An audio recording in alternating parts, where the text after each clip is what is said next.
Hello guys, welcome back to my Vartika Rajput motivation video. आज आप लोगों के लिए एक ऐसी वीडियो लेकर कर आई हूँ जिसे सुनकर के आप लोग खुद सोचेंगे कि हाँ, हमारे देश के अंदर ऐसी भी लड़कियां रहती है, ऐसी भी महिलाएं रहती है जो कैसी भी परिस्थिति आ जाए पर हार नहीं मानती है। जी हाँ, और ये महिला हमारे भारत देश में ही देखने के लिए मिलेगी कि कितनी भी परिस्थिति आ जाए, कितनी बड़े तूफान आ जाए, कुछ भी आ जाए, पर हार मानना उनको मंजूर नहीं है। वो अपनी मंजिल को पा ही लेती है। जी हाँ, ऐसी ही आपको मैं एक लड़की की कहानी लेकर कर आई हूँ जिसका नाम है ज्योति। ये ज्योति बहुत ही छोटे से गांव से बिलोंग करती है। जी हाँ, बिल्कुल। पर छोटे से गांव से बिलोंग करने से इसकी आप जानते हैं कि आज भी हमारे गांव के अंदर कुछ ऐसी सोच है जो आप अभी भी ये सोच शहरों में भी है और गांवों में भी। हाँ, ज्योति जो थी, जब ज्योति का जन्म हुआ तब सब लोग दुखी हो गए थे कि लड़की पैदा हुई है।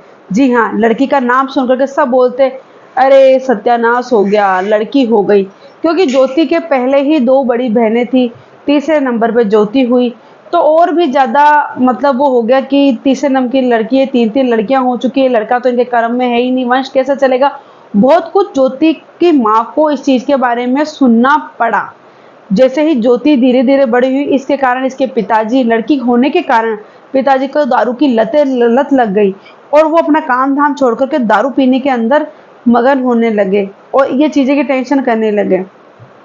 ज्योति जैसे ही धीरे धीरे बड़ी होने लगी तो वो घर का काम करने लगी, स्कूल भी जाती, पढ़ाई करती, पर बाप काम नहीं करता था, बाप से दारू की लत में रहता था। वहाँ ज्योति और ज्योति की बहनों को ही खेतों का काम करने पड़ता था और जो ज्योति की माँ थी वो भी घर का काम करके और बाहर काम करने मतलब खेतों का काम करने जाती थी।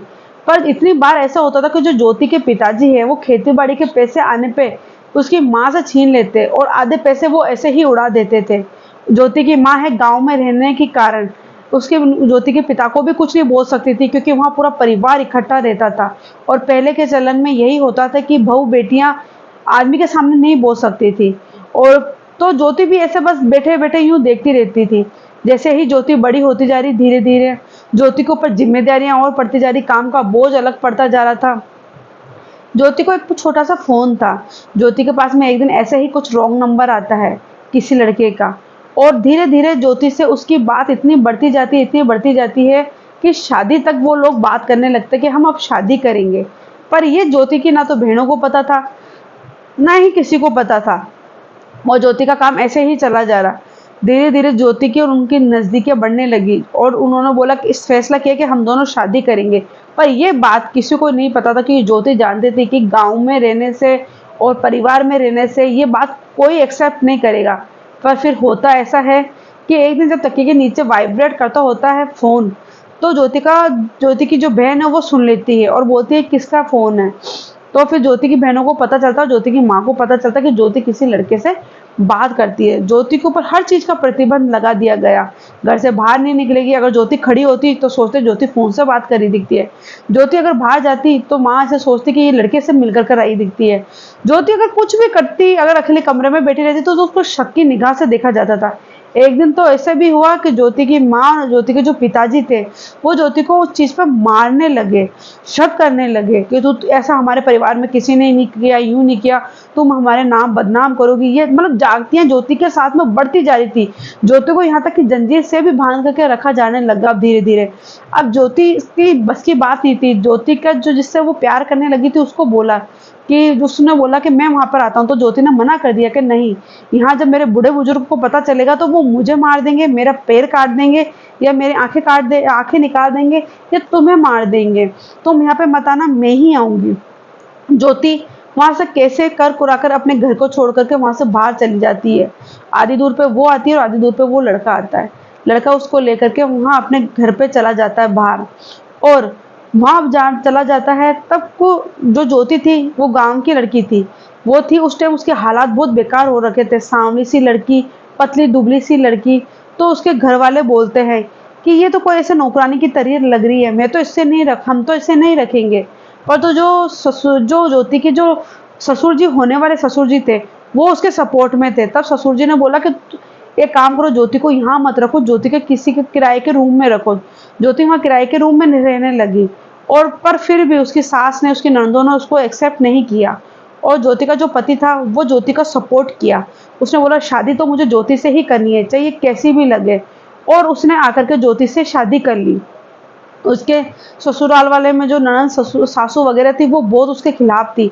ज्योति को वो वहाँ पे घर पे लेकर के भी आए, पर उसकी सास बहुत ज़्यादा खराब थी, अत्याचार करती थी। ज्योति बोलती थी मैं इस रात दिन के लड़ाई और झगड़े से मैं नहीं सहन कर सकती, यही झगड़ा मेरे पियर में भी होता था, तभी मैं यहाँ आई। फिर जो जो ज्योति के फादर इन लॉ थे, उन्होंने दोनों को बोला कि एक काम करो, तुम यहाँ से जाओ और बाहर जाके रहने लगो, किराए के मकान में रहने लगो।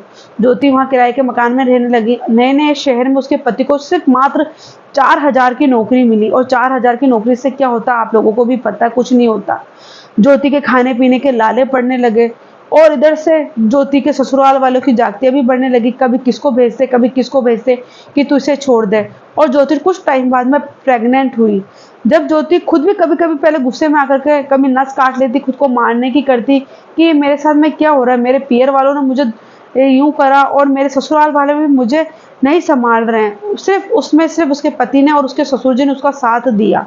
जब ज्योति प्रेग्नेंट हुई तो उसकी उम्मीद बढ़ने लगी कि मैं अपने बच्चे के लिए भी जीऊंगी, मेरी बच्ची आने वाली है, जो भी है वो आने वाला है। और ज्योति का इसी तरह थोड़ा 9 महीने के बाद में उसको लेबर पेन स्टार्ट हुए। जब वो हॉस्पिटल में गई तब उसके ससुराल वाले वहाँ पहुंचे और बोले ये तो नाटक करती है, ये तो वहाँ पे भी नाटक करती थी, इसको कुछ ही लेबर पेन नहीं है। पर उसको लेबर पेन वहाँ पर स्टार्ट हो गए और थोड़े टाइम बाद में उसको बच्ची पैदा हुई। वो अपने बच्चे को लेकर घर पर आती है, आराम से रहने लगती है, जैसे भी है रूखा सूखा वो उसी में काम चलाती है। कभी उसको खाने के लिए मिलता या नहीं मिलता, क्योंकि वो कुछ वक्त के लिए अपने ससुराल आ गई थी। जब 45 दिन की लड़की हुई तब उसकी सासू ने उसको बोल दिया कि तुम तुम्हारे किराए के मकान में जाओ यहाँ से। तब जो ज्योति थी इसके दिल पे इतनी बीती कि मेरी सास ने सिर्फ मात्र 45 दिन की लड़की है और मुझे इसके साथ में बोल रही है कि तुम यहाँ से जाओ, मैं अपने बच्चे को लेकर किराए के मकान में कैसे जाऊंगी। फिर वो वहां जाकर के रहने लगती है और जो भी रूखा सूखा बसती है बस होता वो खाती है। एक दिन उसकी लड़की इतनी बीमार पड़ती है कि वो हॉस्पिटल में लेकर के उससे जाती है। जब हॉस्पिटल वाला बोलता है कि तुम यहाँ सरकारी नहीं वहाँ के प्राइवेट हॉस्पिटल में लेकर जाओ, नहीं तो तुम्हारी लड़की 1-1.5 घंटे से ज़्यादा दिन तक नहीं रहेगी। ये सोच में पड़ जाती है कि अब मैं क्या करूँ। फिर उसके ससुर जी पास में खड़े होते हैं, वो बोलते हैं ठीक है हम लड़की को लेके चलते हैं प्राइवेट हॉस्पिटल के अंदर। और जो ज्योति की लड़की होती है उसको प्राइवेट हॉस्पिटल में लेके जाते हैं, वहाँ उसका ट्रीटमेंट होता है और वो ठीक होती है। ज्योति ने सोच लिया था अगर मेरी बच्ची नहीं बचेगी तो मैं भी कुछ भी नहीं करूंगी, मैं भी आत्महत्या या कुछ कर लूंगी, पर मैं नहीं जीऊंगी, ऐसा ज्योति सोचती है। पर उसकी बेटी ठीक हो जाती है, फिर यही बचता है। फिर उसके बाद में ज्योति अपनी बेटी को लेकर के वापस घर पर आती है। जब वो एक दिन बैठे बैठे ऐसे वीडियो देखती है तो वो सोचती है कि क्यों ना मैं भी यूट्यूब चैनल पर एक वीडियो स्टार्ट करूँ, बनाने लगूँ, अपना चैनल खोल लूँ। ऐसे होने लगती है और फिर ज्योति अपने पति को बोलती है कि मैं एक चैनल अपना बनाने जा रही हूँ। तो वो तुम चैनल पर क्या करोगी कि करके तो देखती, कुछ ब्लॉगिंग वगैरह ही बना करके देखती हूँ। जो ज्योति होती है एक अपना चैनल बनाती है अपने नाम से और उसका एक ही वीडियो वायरल होने लगता है और एक ही वीडियो से उसका चैनल मोनेटाइज हो जाता है। उसकी उम्मीद इतनी बढ़ती है कि उसने सोचा नहीं था कि ऐसा भी मेरे साथ में हो जाएगा। और ज्योति धीरे धीरे अपनी वीडियो बनाने लगती है और उसकी एक से एक वायरल होती जाती है। यहाँ पे उसकी किस्मत साथ में देती है और उसकी मेहनत, और उससे उसको इनकम होने लगती है। धीरे धीरे ज्योति के जो हालात है वो ठीक होने लगती है और ज्योति इसी तरीके से यूट्यूब प्लेटफॉर्म पर काम करने लगती है। वहाँ के लोग उसके पति को बहुत भिड़काते कि तेरी वाइफ तो ब्लॉगिंग करती है, ये करती है, वो करती है। पर जो ज्योति का पति था उसने पहले भी ज्योति का साथ दिया था और अब भी ज्योति का साथ दिया। उसने बोला कोई बात नहीं, उसको करने दो, कोई गलत काम तो कर नहीं रही है, वो ब्लॉगिंग ही तो कर रही है। इस तरीके से जो ज्योति की किस्मत थी वो पलट गई प्लेटफॉर्म पे, यूट्यूब के प्लेटफॉर्म के माध्यम से, और उसकी आर्थिक स्थिति इतनी अच्छी हो गई कि आज ज्योति ने उन पैसों से एक अपना खुद का मकान खरीदा, छोटी सी गाड़ी ली और आज उनकी आर्थिक स्थिति काफी पहले से बहुत अच्छी हो चुकी है।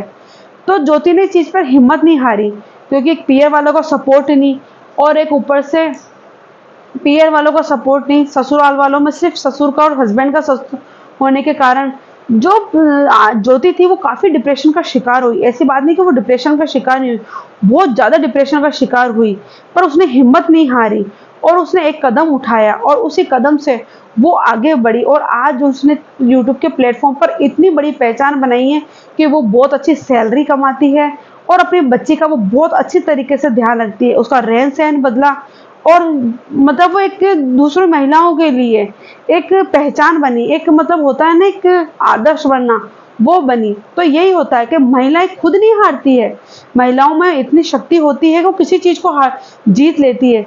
पर महिलाओं को वहां हरा दिया जाता है कि समाज के लोग क्या कहेंगे, रिश्तेदार कहाँ क्या कहेंगे। यहाँ पे एक लड़की को, एक महिला को हरा दिया जाता है, और वहां पे कभी कभी लड़कियां इन चीज के दबाव के कारण हार जाती है। तो और कोई लड़कियां ऐसी होती है कि इनका सामना करती है, इनकी परवाह नहीं करती है, और वो बहुत आगे बढ़ जाती है, अपनी मंजिल को हासिल कर लेती है। तो मैं उन महिलाओं को, उन लड़कियों को यही बोलना चाहती हूँ, कैसी भी परिस्थिति आ जाए पर आप कभी आप हार ना माने। अगर आपने एक बार हार मान ली ना, तो जिंदगी में आप कभी कुछ भी नहीं कर पाओगे, कुछ भी नहीं। और एक दिन जब उम्र बीत जाएगी, तब एक दिन पछताओगे कि काश हम लोग वो मैंने आज वो चीज कर लेती, और काश उस टाइम मैंने हार नहीं मानी होती। तो आप कभी जिंदगी में पछताओगे नहीं। मैं आपको अपने वीडियो के माध्यम से बस यही बताना चाह रही थी, कैसे भी परिस्थिति हो पर कभी आप हार ना माने, आगे बढ़ने की सोचे, बस आगे बढ़ने की सोचे। यही मैं आपको अपनी वीडियो के माध्यम से बताना चाह रही हूँ। तो आपको मेरी वीडियो कैसी लगी मुझे प्लीज कमेंट में जरूर बताएं। अगर मेरी वीडियो अच्छी लगी है तो चैनल को लाइक, सब्सक्राइब, शेयर करें। इसी तरीके से आप लोगों के लिए मैं वीडियो लेकर आती रहूंगी। जब तक के लिए नमस्ते, जय हिंद।